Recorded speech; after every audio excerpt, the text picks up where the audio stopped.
So I was in southwest London with a budget of £3,000 a month and a mission. Finding the perfect two-bed flat for a family of 3 relocating to London, who needed the right blend of modern, compact, furnished and close to good schools. The 4 flats that we saw together were all completely different, and only one actually fitted the brief.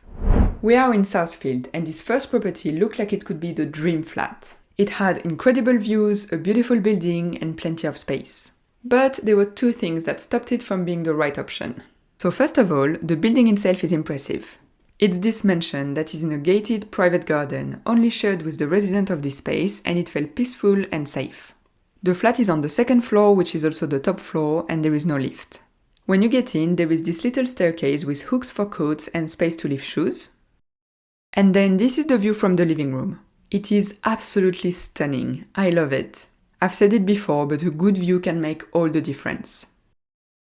The living room itself is a very good size, with enough space for a dedicated sofa area and dining area. And then there is this little space. I'm not actually sure what it is, but it could be used as an office space or storage.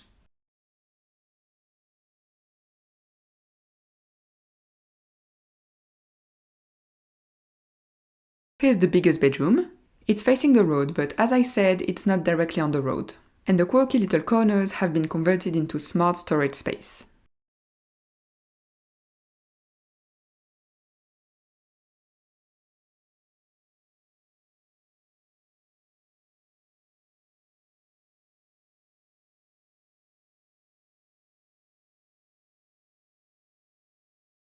The bathroom is a good size, with a bath, a window and some storage. It is nice overall, but I felt like it was missing something. It's more a vibe thing, because overall it is a cool bathroom.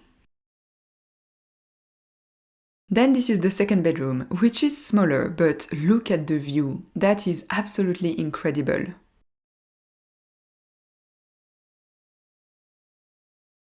There is an integrated closet here as well.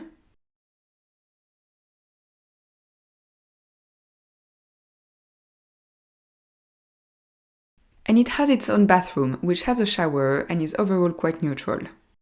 There is also a window here, which is a bonus.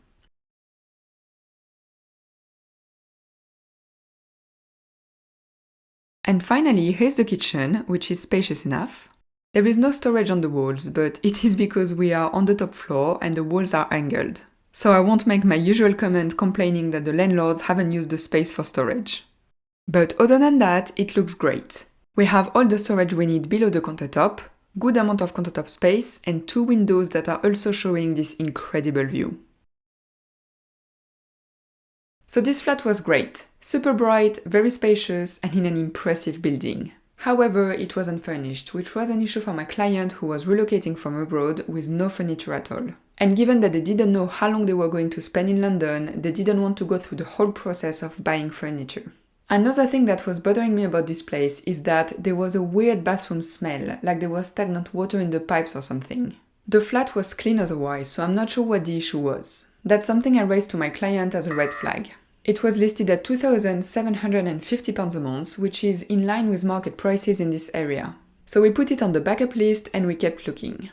The next property was almost the opposite. It had more space for a similar price, which was good on paper. But the listing versus reality was intense. It's a 3-bedroom flat with a separate kitchen and 2 bathrooms. It does look a lot nicer in the pictures than it actually was. The flat overall was not well maintained and the kitchen was not good quality. The place was currently used as an HMO, with 3 different tenants renting each room. So it was clearly not the family vibe that my client wanted. Actually, my client disliked it so much that I didn't even bother taking a video because it was a no straight away. They also didn't want something too big. Some people would rather have more space if it fits their budget. But for them, a bigger place meant more time spent cleaning, so they would rather keep it to what they needed, which was 2 bedrooms. The landlord sounded like someone who wanted to make as much money as possible. It was used as a flat share, which usually means higher overall rent, and it was also listed as a short-term accommodation, which is usually more expensive as well. It was listed at £2,850 a month, which could make sense because it had a 3rd bedroom. But given the overall quality of the flat, it was too high.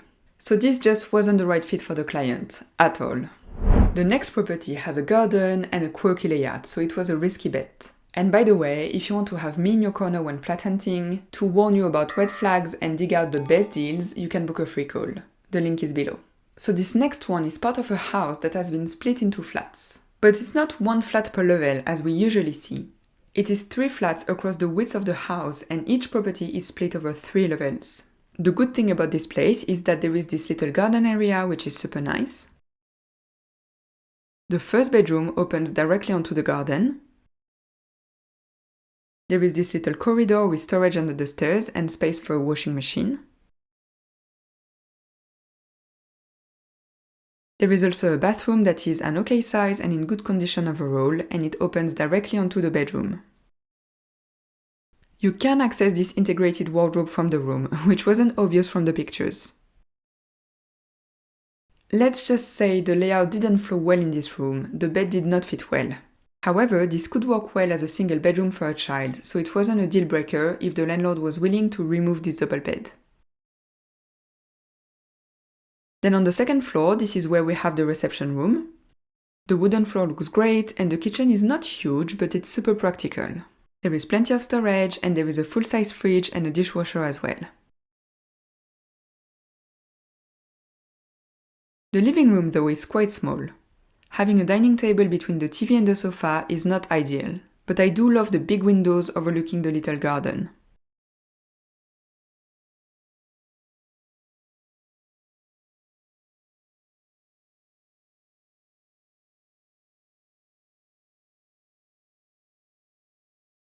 Then there is another bedroom on the top floor with a better layout and large windows.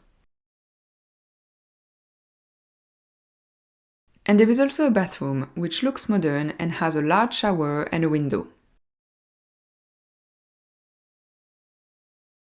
This one was definitely different, and it was a bit more quirky and unique. And it might be okay for a couple, but as soon as we're talking about more than 2 people, I think it's a bit tight. It was listed at £2,750 a month, and it could be an acceptable option for the right tenants. But for my clients, it's not the vibe they wanted. They wanted modern, straightforward, and practical. Which brings us to the last property, and finding it was a huge relief. By this point, we knew exactly what the client didn't want. Now we needed to find something that worked without a long list of compromises. We are in a modern development facing a school, with trees around the building and almost no traffic. It feels quiet and peaceful. It's on the 4th floor with a lift. There is a hallway leading to the reception room with an open-plan kitchen.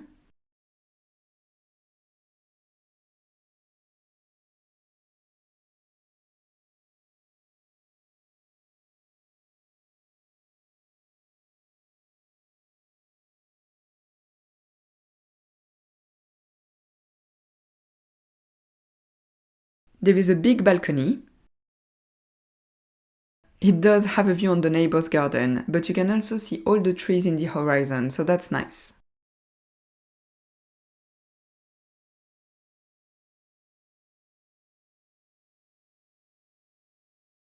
Then here we have the laundry cupboard with the water heater, the washing machine, and a bit of extra space for storage. This is the first bedroom, which is spacious enough. It might be missing a bit of storage, things like drawers, but other than that, it's fine.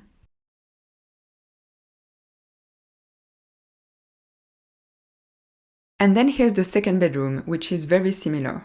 Here we have lots of storage as well as space for a double bed.